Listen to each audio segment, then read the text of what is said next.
naye nze bwe neteeka weteekeko mu kifaananyi ky'oli gw'ogenda okutaintinga bw'aba yakikoze kyabuntu okudescribe bw'aba yakikoze I'm just give you an example kyabuntu okudisagreeing n'amujjanjaba ne bafuna conflict ate buli wali abaagaana abeerawo ki conflict however naye gwe bw'onoobeera nga buli kaseera buli kyakola okyeta mu mawulire agenda tandika okuritaliatinga ate mubeere very lucky kamba woningeyo akantu kamu abasajja be mulaba nga Jose Chameleone abayimbi bedda baayinanga ennwana yaabwe eyali very brutal akuba nga takutteeko mukyalira kenti naakusuwinze mu mawulire but by the time mwateeka sente mu mwema ayina sente zasobola okuteeka ekato ne bajja ne bakuba ne banimwa ne bakuleka bwe dango bleeding nga ne batagamba nani asindise kola ki abasindise kukuba. So I think YouTubers and bloggers should worry about their safety as they are because you should worry about your safety okusinga amateeka.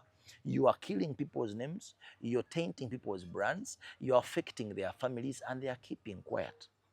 But someone ogenda kubodde we waka wamaze okukola content wafunye YouTube numbers zonoonya muntu akuba akatayimba ku muntu ofiire ku gate nenge kikusiza wakedde ku macha nayogera ku muntu n'akusindikira omuvubuka nakuba abaana baagala sente.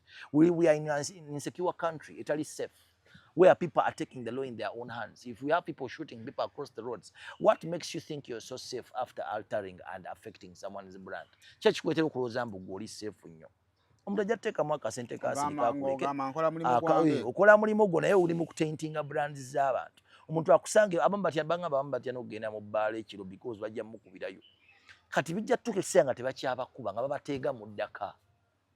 Okeere ku makya bakusange nga oluba lwayugize oli ku kitanda naye ng'ekyakkubiza bigambo byo. So one of the most dangerous things is the mouth. Ekuziika oba ekubbulula.